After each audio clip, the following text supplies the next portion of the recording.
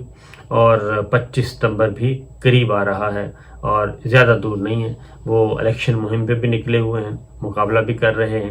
اور پورا فوکس کیا ہوا ہے، لیکن وہ جارحانہ انداز میں آئے ہوئے ہیں. ایک تقریر تھوڑی سی نرم کرتے ہیں، لیکن اگلے ہی لمحے اگلی جو تقریر وہ کرتے ہیں وہ اس میں پھر فل ڈوز دے دیتے ہیں، اور آج کل پھر وہ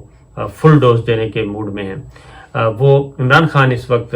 چومکھی لڑائی لڑ رہے ہیں. یہ بات ذہن میں رکھیں کہ چومکھی لڑائی لڑ رہے ہیں، اور ان کو اندازہ ہے کہ ان کو چاروں طرف سے گھیرنے کی کوشش کی جا رہی ہے،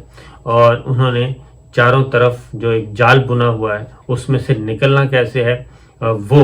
ان پہ ان کا امتحان ہے. اب یہاں پہ ایک سوال ہو رہا ہے، ان کے مخالفین جو ہیں وہ یہ سوچ رہے ہیں، خاص طور پہ پی ڈی ایم والے اور پیپلز پارٹی والے بھی، مسلم لیگ نواز مولانا فضل الرحمان صاحب خاص طور پہ یہ سوچ رہے ہیں کہ آخر یہ ماجرا کیا ہے. اور ان کے ادروائز جو مخالفین ہیں وہ بھی سوچ رہے ہیں کہ یہ خان صاحب کے پیچھے کون سی قوت ہے، اور خان صاحب کے پاس کون سی ایسی گدڑ سنگھی ہے کہ وہ کہیں سے بھی کمزور نظر نہیں آ رہے، اور ان کے خلاف پوری پارٹی کو فارغ کرنے کا پلان بنایا گیا، یعنی ممنوعہ فنڈنگ میں. اس کے بعد بھی وہ ٹس سے مس نہیں ہوئے، بلکہ مزید اگریسو ہو گئے، جارحانہ انداز. اس کے بعد توشہ خانہ کہ جناب ہم آپ کو نااہل قرار دلوا دیں گے الیکشن کمیشن آف پاکستان کے ذریعے، وہ بالکل اس سے بھی نہیں ہوئے. ڈاکٹر شہباز گل اٹھا لیا گیا ان کے چیف آف سٹاف کو، اور ان کے ساتھ جو کچھ بہیمانہ قسم کا تشدد کیا گیا، سلوک کیا گیا. اس کے بعد توقع تھی کہ خان صاحب ذرا تھوڑے سے کمزور پڑ جائیں گے، خان صاحب کمزور نہیں پڑے. پھر یہ بھی خبر دلوائی گئی کہ جناب ان کو گرفتار کر لیا جائے گا. اس کے بعد پھر یہ خبر آئی کہ ان کے گھر کی تلاشی لی جائے گی بنی گالہ کی، ڈاکٹر شہباز گل سے جو معلومات ملی ہیں اس کی روشنی میں. لیکن جتنے بھی حملے اب تک ہو چکے ہیں وہ ایگریسو سے ایگریسو اور جارحانہ انداز میں آتے جا رہے ہیں. تو سوال یہ ہے کہ ان کے پیچھے کون ہے؟ کیا خان صاحب اکیلے ہیں، یا خان صاحب کی اصل طاقت کون ہے؟ ایک تو یہ کہ ان کو یہ اسٹریٹجی کون بنا کے دے رہا ہے، ان کو نیریٹو کون بنا کے دے رہا ہے، اور یہ سیاسی چالیں جو چل رہے ہیں ان چالوں کے پیچھے کون ہے، یہ ماجرا کیا ہے؟ اس سوال کو حل کرنے کے لیے جو ان کے مخالفین ہیں وہ کافی حرکت میں آئے ہوئے ہیں، اور یہاں تک بھی کہ ان کے گھر میں وہ ڈیوائس رکھنے کی بھی کوشش کی گئی، وہ ڈیوائس رکھنے سے پہلے ہی پکڑی گئی. پھر ایک خبر آئی کہ جناب عمران خان صاحب کی ایک آڈیو موجود ہے ان کی اور اعظم خان صاحب کی، کہ جو سائفر ہے اس کے بارے میں گفتگو ہو رہی ہے کہ یہ سیاسی مقاصد کے لیے ہم استعمال کریں گے. وہ خبر دی گئی، اس خبر کا بھی کچھ نہیں بنا، بلکہ وہ خبر الٹا پڑ گئی. اور وہ الٹا اس لیے پڑی کہ آخر وہ کون تھا جو وزیر اعظم پاکستان کا ٹیلی فون ٹیپ کر رہا تھا، اور وہ ٹیلی فون ٹیپ کر کے، کیونکہ اس وقت وہ وزیر اعظم تھے، اس وقت وزیر اعظم ہوتے ہوئے ان کی اور ان کے پرنسپل سیکرٹری کی گفتگو کون ریکارڈ کر رہا تھا، ٹیلی فون کال، اور وہ پھر اس کے بعد صحافی کو کیسے دے دی گئی یہ ساری گفتگو.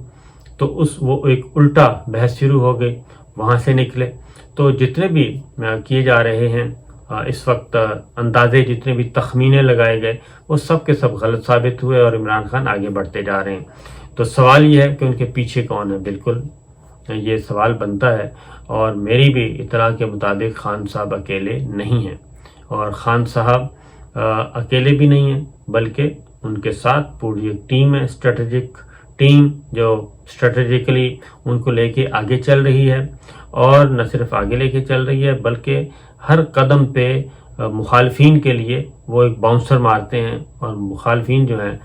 وہ اپنا سا منہ دیکھ کے رہ جاتے ہیں. پھر اگلی چیز تیار کی جاتی ہے، اس کو بھی خان صاحب اسی طریقے سے کھیلتے ہیں. بہرحال ایک اور بھی ہے معاملہ، اصل اور بھی ہے، اور وہ ہے کہ خان صاحب آج کل روحانیت کی طرف زیادہ، تصوف کی طرف بھی اور روحانیت کی طرف زیادہ راغب ہیں. اور بہت سارے ان کو کچھ بزرگ ملے ہوئے ہیں، اللہ کے بندے جو ہیں، اللہ کے نیک بزرگ ہیں، وہ ملے ہوئے ہیں، اور وہ ان کو وظائف بتا رہے ہیں. ایسی قرآن مجید کی آیات اور ایسے وظائف اور ایسے کلمے وہ پڑھا رہے ہیں، ایسے کلمات سے بتا رہے ہیں کہ جن کی تلاوت کرنے سے، جن کو بار بار ان کی تسبیحات کرنے سے ان کے مخالفین جو ہیں وہ کسی بھی قسم کی کوئی تھرڈ کلاس قسم کی گیم جو ہے وہ ان پہ نہیں کامیاب ہو سکے گی. اور اس پہ پورے ایمان کے ساتھ عمران خان صاحب جو ہیں، اور دوسرا ان کو کچھ دی ہوئی ہیں چیزیں پڑھنے کے لیے، کچھ قرآن مجید کی آیات پڑھنے کے لیے بھی دی ہوئی ہیں، اور ادروائز بھی وہ اسٹڈی کر رہے ہیں. مختلف کتابوں کا کتب جو ہیں ان کے اس وقت زیر استعمال ہیں، ان کی وہ اسٹڈی کر رہے ہیں، اور اپنے آپ کو پالش بھی کر رہے ہیں، اور ساتھ جو انٹرنلی اعصابی طور پہ مضبوط کرنے کے لیے اپنے آپ کو، وہ حقیقت میں کچھ تسبیحات اور کچھ وظائف کا جو ہے وہ کر رہے ہیں، اور ان کے ہاتھ میں تسبیح بھی ہوتی ہے. یہ مجھے پتہ چلا، اور خاص طور پہ جب یہ پتہ چلا تو اس کے بعد وہ یہ ہے کہ ان کے اعصاب پہ کوئی بھی حملہ آور نہیں ہو سکتا، ان کے اعصاب پہ کوئی حملہ آور نہیں ہو سکتا. ان کے اعصاب کمزور نہیں پڑ رہے، وہ مزید طاقتور سے طاقتور ہوتے جا رہے ہیں، اور وہ چیلنج کر رہے ہیں، ہر کسی کو چیلنج کر رہے ہیں. تو آنے والے دنوں میں یہ جو تازہ ترین جارحانہ انداز آیا ہے کہ وہ کہتے ہیں کہ میں کارنر ٹائیگر بن گیا ہوں، اور میں ہوں، اور مجھے دیوار کے ساتھ لگاؤ گے تو پھر میں بتا دوں گا بہت کچھ. تو پھر یہ کہ وہ وقت قریب آ رہا ہے جب میں کال دینے والا ہوں، تو وہ وقت واقعتاً قریب آ رہا ہے، اور معاملہ جو ہے، میچ جو ہے وہ کافی زیادہ پھنس جائے گا ڈی میں جا کے. تو اسی لیے یہ خبریں جو آ رہی ہیں،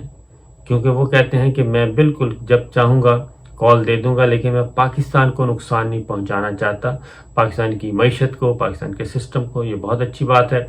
لیکن میں پیرالل یہ کہوں گا کہ اس سارے قضیے سے، ساری کیوس سے نکلنے کے لیے ایک ہی حل ہے کہ DGI-SPR